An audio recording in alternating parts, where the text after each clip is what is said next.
Palavra da Verdade, com Hernandes Dias Lopes.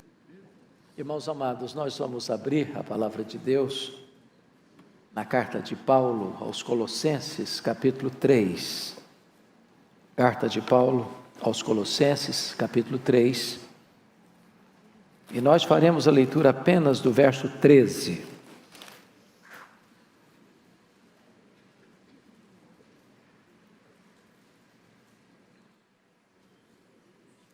Colossenses 3:13.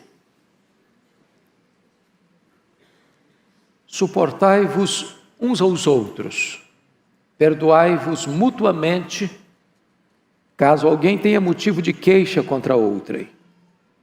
Assim como o Senhor vos perdoou, assim também perdoai vós. Eu quero tratar deste assunto tão solene e tão vital. O perdão é uma necessidade, porque sem o exercício do perdão não existe saúde emocional.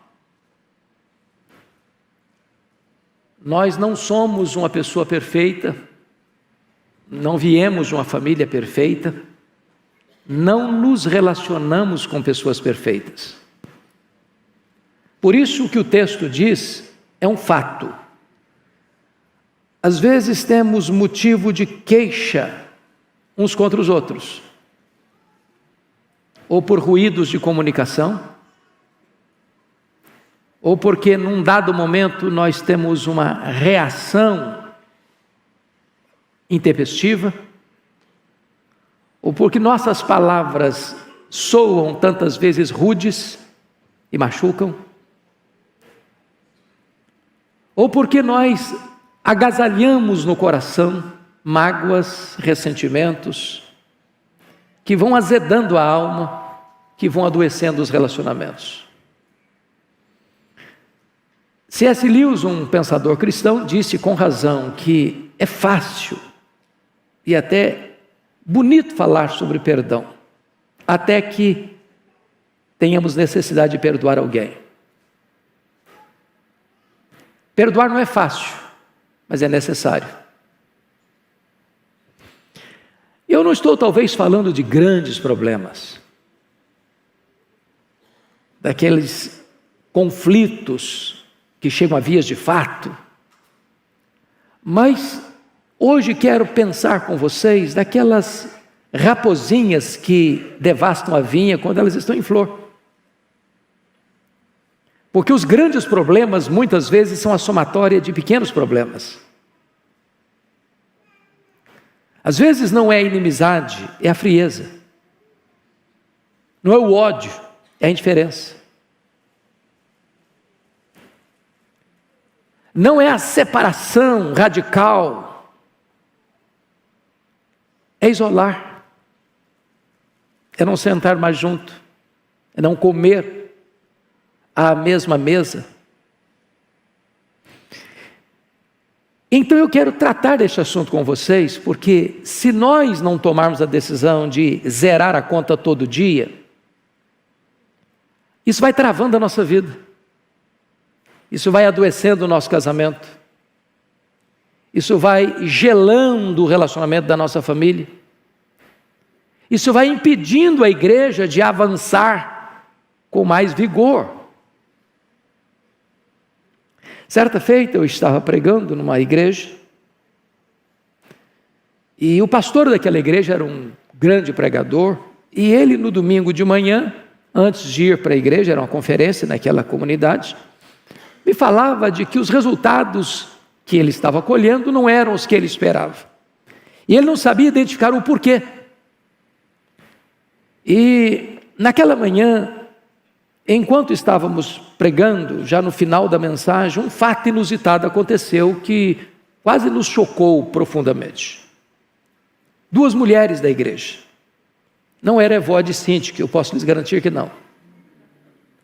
Uma sentada à frente, outra sentada atrás, se entreolharam e de repente ambas saíram de onde estavam e correram uma em direção à outra no corredor central e se abraçaram e choraram convulsivamente.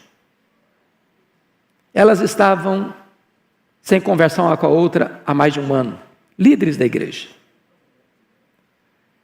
E aquele fato provoca uma reação em toda a comunidade, porque outras pessoas que também frequentavam a mesma comunidade estavam magoadas umas com as outras, e começaram então a correr uma na direção da outra, e houve um grande burburinho, mas uma grande cura.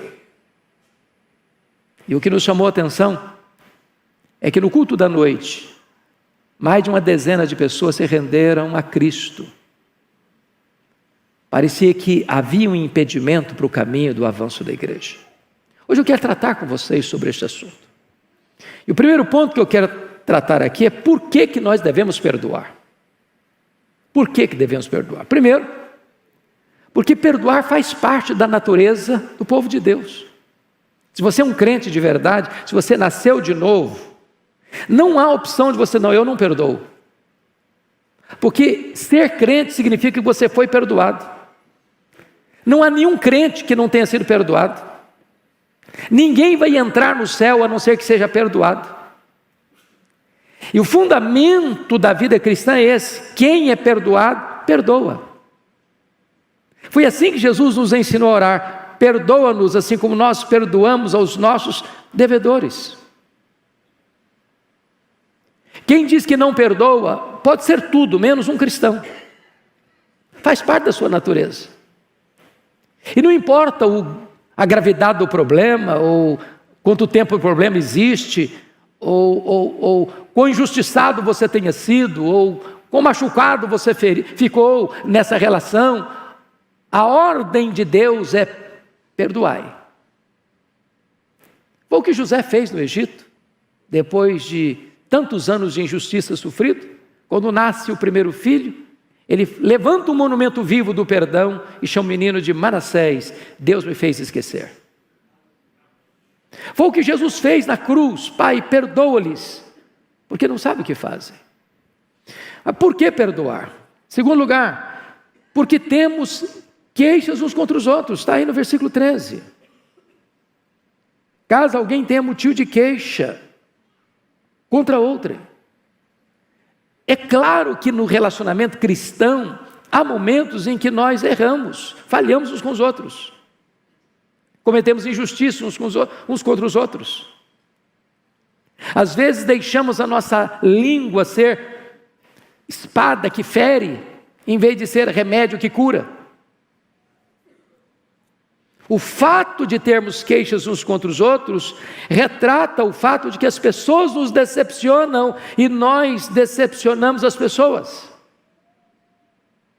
É por isso que sem perdão não tem saúde emocional na vida, no casamento, na família, na igreja. Terceiro, por que devemos perdoar? Devemos perdoar porque nós temos sido muito perdoados. O texto nos informa que devemos perdoar assim como Deus em Cristo nos perdoou. E a grande pergunta é: quanto você foi perdoado por Deus? Qual foi o tamanho do perdão que você recebeu de Deus? Imagine se Deus dissesse para você: olha, eu perdoei você até aqui, daqui para frente, se você errar, você está riscado do meu mapa.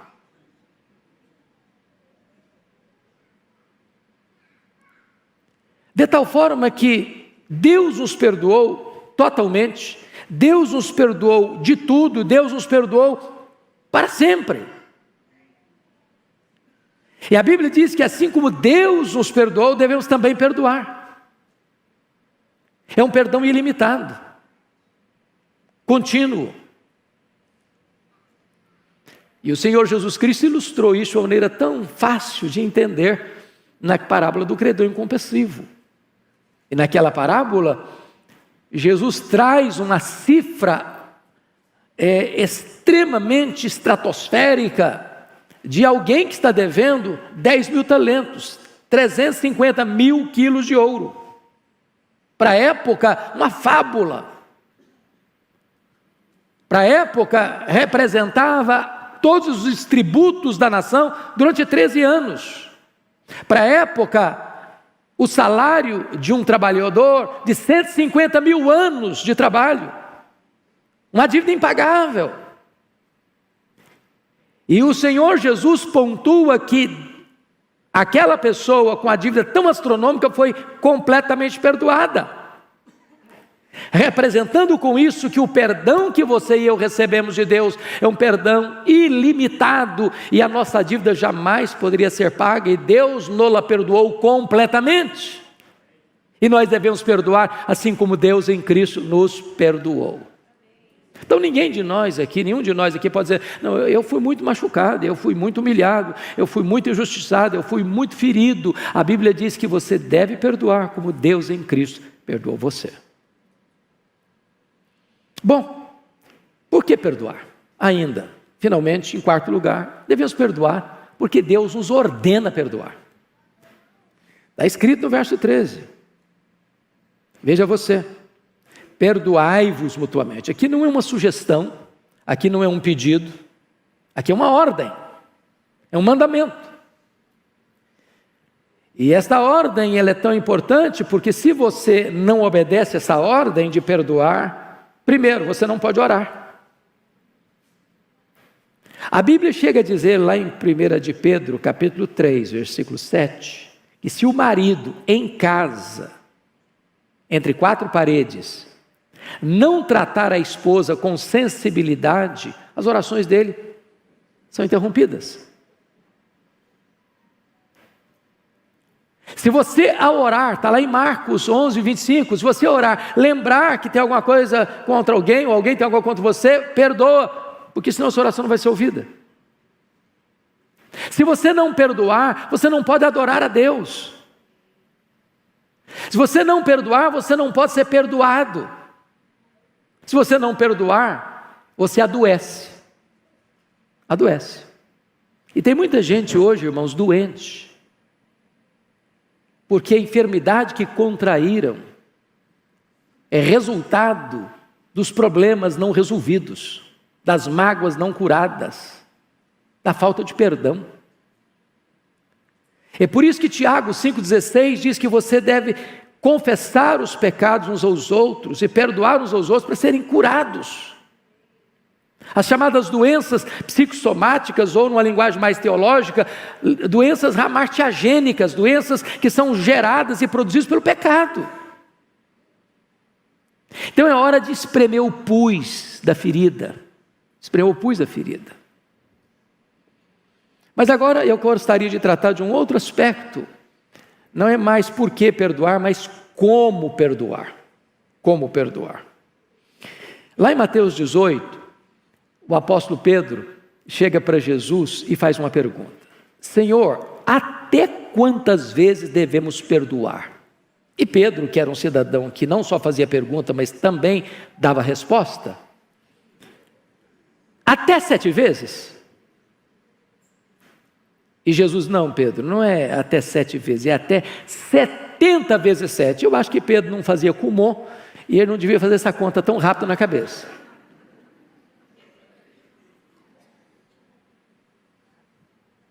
Não é que Jesus estava dando um nó na cabeça do Pedro, diante da cifra matemática complexa. O que Jesus está dizendo é o seguinte: o perdão é ilimitado. E lá em Lucas 17, verso 4, e esse texto é muito curioso, porque eu fico olhando esse texto de vez em quando e falei, meu Deus, eu não conheço nenhuma situação parecida. Está escrito assim: se por 7 vezes no dia pecar contra ti, e 7 vezes no dia vier ter contigo dizendo estou arrependido, perdoa-lhe. Desculpem da expressão, mas na segunda, na terceira, na quarta vez, no mesmo dia a pessoa errar e vir pedir perdão, você fala, você está de brincadeira comigo. Você está zombando a minha cara. Mas Jesus coloca esse fato assim para mostrar para nós que não tem limite o perdão, porque se você pecar contra Deus 7 vezes no dia e 7 vezes arrependido você for para Deus, Senhor, me perdoe, Deus perdoa. Essa é a nossa esperança. Como é que nós devemos perdoar? Aqui em Lucas 17 ainda, versículo 3, Jesus diz, acautelai-vos. Se alguém pecar contra ti, vai a ele. Confronta-o. E eu gosto dessa palavra cautelar, porque quando você está tratando de perdão, implica em que tem gente machucada, certo? Em graus diferentes, mas tem. Se a gente não tomar cuidado, no ato de pedir perdão ou de perdoar, a gente pode machucar mais um pouquinho ainda. Porque às vezes as pessoas são hiper espirituais e machucam e humilham o outro antes de oferecer perdão para ela. Você é um crápula, mas eu sou uma pessoa muito crente, muito espiritual. E o Espírito Santo me convence de que eu devo perdoar você. Você não merece, você é uma pessoa miserável, mas eu resolvo porque sou um homem de Deus, uma mulher de Deus, a perdoar você. Cautela, para você não esmagar a cana quebrada, para você não apagar a torcida que fumega, para você não esmagar mais ainda a pessoa. Cautela para você não exercer justiça própria. Eu sou uma pessoa irretocável e você, mísero pecador, carece do meu perdão, então vou lhe perdoar, para você tocar a sua vida. Cautela, acautelai-vos. E o Senhor Jesus mostra que nesse processo, lá em Lucas 17, versículo 3, está escrito assim: se teu irmão pecar contra ti, repreende-o, e se ele se arrepender, perdoa-lhe. A ideia aqui é esta: não se pode deixar para lá. Às vezes a gente pensa que deixar para lá vai resolver o problema, que o tempo vai curar a ferida. Irmãos, o tempo não resolve essa questão. Me permita ilustrar de duas formas, ou dando dois exemplos. Primeiro vamos pensar o caso de Jacó, brigado com Esaú. Saiu de casa brigado, o irmão queria matá-lo. Passaram-se 20 anos. A consciência do Jacó, ao retornar, está atormentada ainda depois de 20 anos. Me permita o segundo exemplo dos irmãos de José, que o odiaram, que o venderam como escravo, e passaram-se 22 anos, e eles estão atormentados ainda. Quando José se revela a eles, eles ficam com medo. E depois haviam passado muito mais tempo ainda, quando Jacó morre, 17 anos depois que eles foram para o Egito. Então, se você somar 22 com 17, dá quanto tempo? 39 anos. Jacó morre, estão atormentados ainda, depois de 39 anos. Ou seja, não sepulte esse fantasma, porque vai levantar da sepultura e incomodar você. Não se deixa para lá, não se faz vistas grossas, se resolve. Trata da ferida, converse, acerte os ponteiros.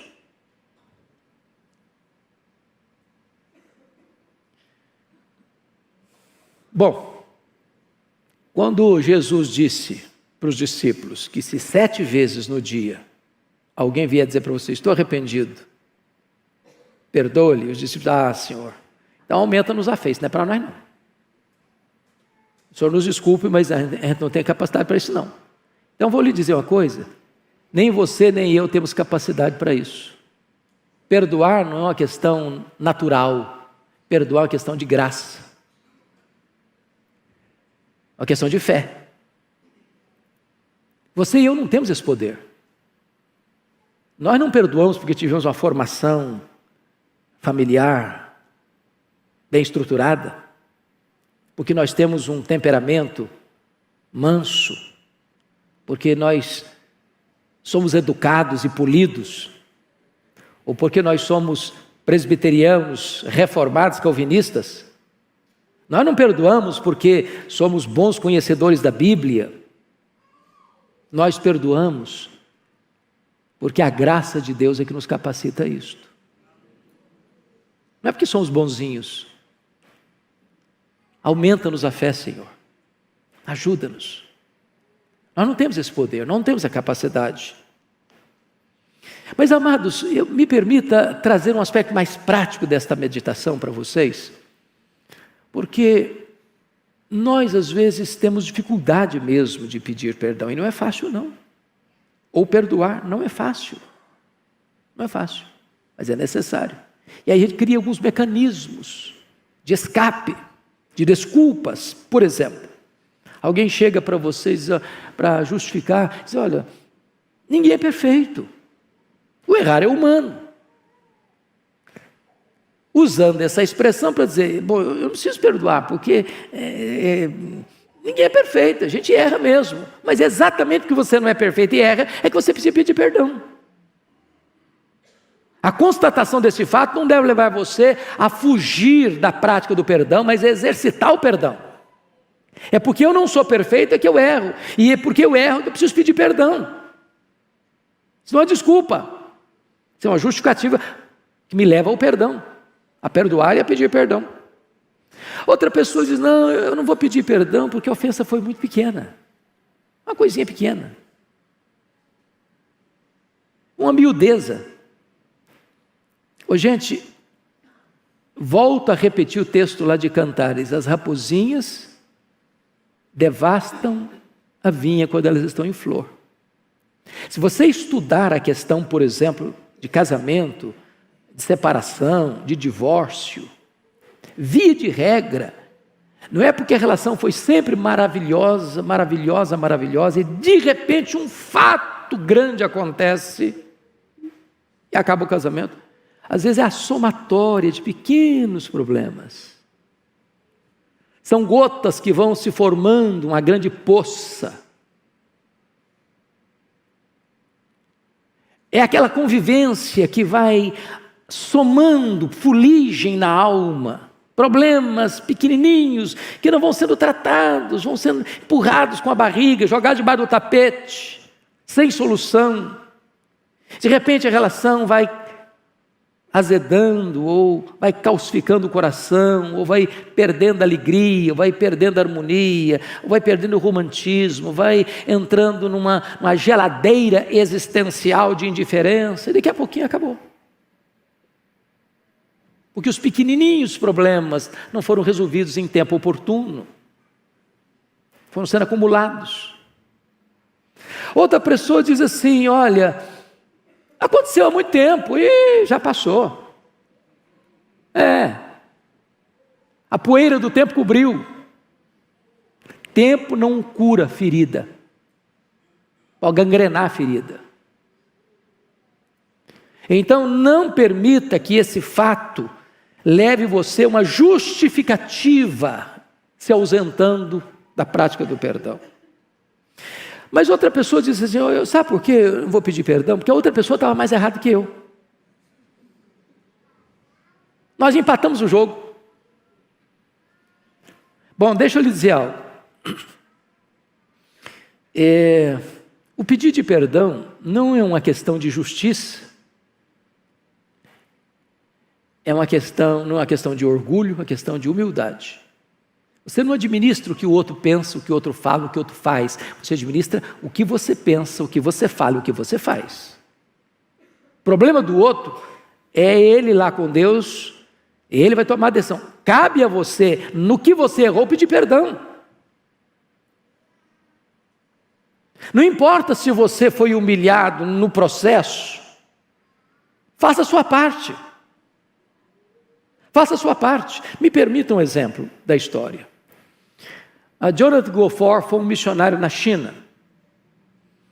E ele, certa feita, lendo uma obra de um avivalista, o avivalista disse o seguinte, que não adianta você orar por avivamento se você não obedece os princípios de Deus sobre avivamento. E um dos princípios de Deus para avivamento é que não há avivamento onde tem mágoa, onde tem ranço, onde tem pessoas que não conversam umas com as outras, tem mágoa umas das outras. E então, ele foi constrangido porque havia um cidadão que o feria, que o machucava, que o humilhava, que perturbava a vida dele. E ele tinha sido um pouco grosseiro com essa pessoa algumas vezes. E o Espírito de Deus o constrangeu a ir lá e pedir perdão. E ele relutou. Diz, mas eu fui humilhado, eu fui mais injustiçado, o outro errou mais do que eu. Mas foi quando ele se humilhou e se quebrantou e foi, pediu perdão e resolveu a situação, é que meses depois acontece um grande avivamento na China, liderado por Jonathan Goforth. Amados, às vezes a falta de perdão trava a nossa vida, trava o nosso ministério, trava o nosso casamento, trava a nossa família, trava os nossos relacionamentos. Outra pessoa diz, pastor, sabe por que eu não vou conversar, não vou pedir perdão? Porque outra pessoa não vai entender não, ela não vai entender. Então eu não vou nem lá mesmo, porque se eu for vai piorar, ela não vai entender. Deixa eu lhe dizer uma coisa, vai entender sim, vai entender sim. Se você for humilde, se você for com a motivação certa, se você for não para humilhar outra pessoa, mas para reconhecer que você errou e você está arrependido e você está pedindo perdão. Nós lemos no culto hoje, aquele que encobre as suas transgressões, jamais prosperará. Mas aquele que as confessa e deixa, alcançará misericórdia. Vá com humildade. A resposta branda desvia o furor. Trate do assunto. Quem sabe hoje, antes do almoço, tem coisa a ser resolvida, tem coisa a ser conversada, tem coisa a ser tratada. Quem sabe hoje pode ser o dia da faxina da sua mente, da asepsia da sua alma, da alforria do seu coração.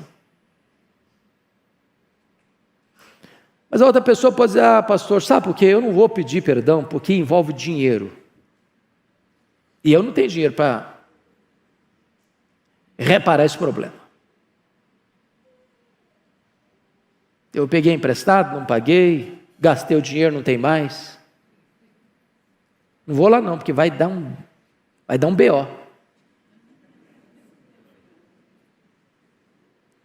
Deixa eu lhe dizer algo.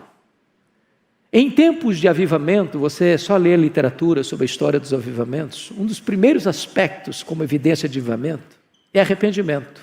E arrependimento verdadeiro implica em devolução daquilo que foi tomado injustamente, ou de dívida que foi contraída e não paga. A Bíblia fala do Zaqueu, no dia que Jesus entrou na casa dele, mais do que entrou na casa dele, entrou na vida dele, e diz, eu resolvo pagar quadruplicadamente, e mais, eu resolvo até dar metade dos meus bens aos pobres. É preciso reparar. E talvez você diga, eu não tenho dinheiro, ok, vai lá e converse. Vai lá, converse.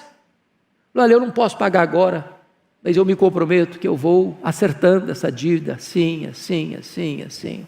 O outro vai entender.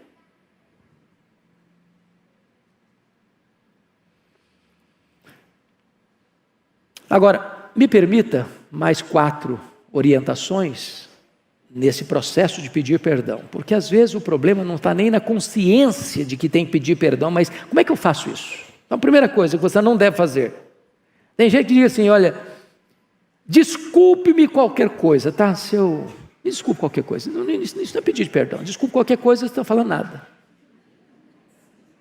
Você está sendo genérico demais. Você está dizendo o seguinte para a pessoa, olha, eu acho que eu não fiz nada, mas você é uma pessoa rancorosa, então eu estou aqui dizendo para você que se eu fiz alguma coisa, você me perdoe. Você está jogando mais culpa nela ainda, na outra pessoa. Então essa não é uma boa abordagem. A outra chega e diz, olha o seguinte, desculpe-me, foi sem querer. Bom, se foi sem querer, não tem motivo de perdão. Isso é um falso pedido de perdão. Isso não tem convicção de pecado nenhum aí. Foi sem querer. Isso parecendo teologia de Chaves. Foi sem querer, querendo.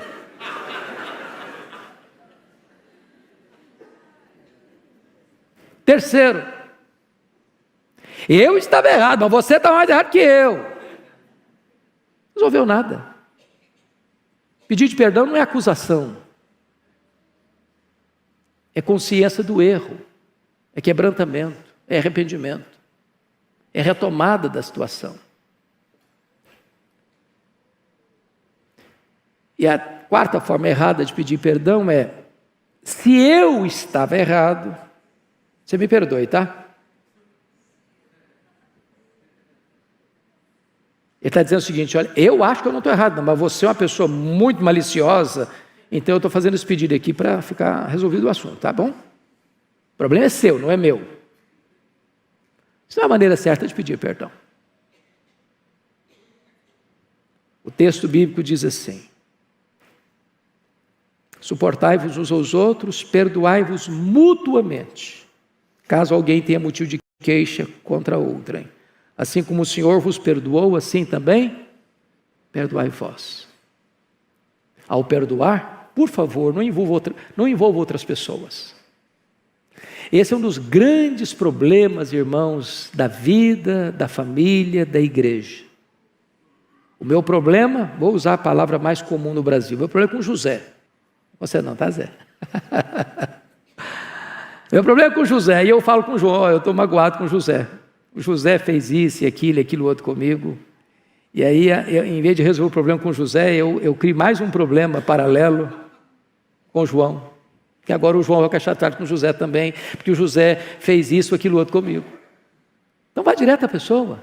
Se o teu irmão pecar contra ti, vai a ele, não vai ao vizinho dele. Resolva o assunto na fonte.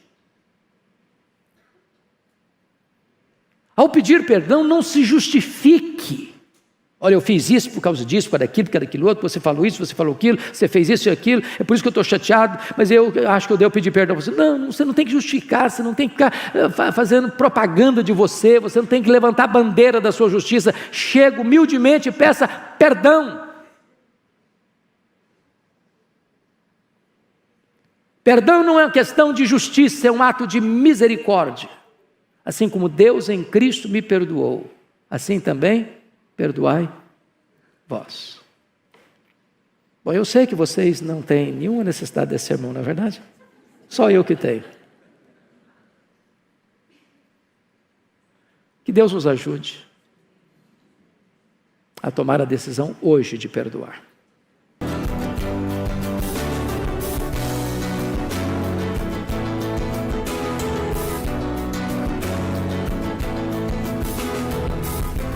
Palavra da Verdade, com Hernandes Dias Lopes.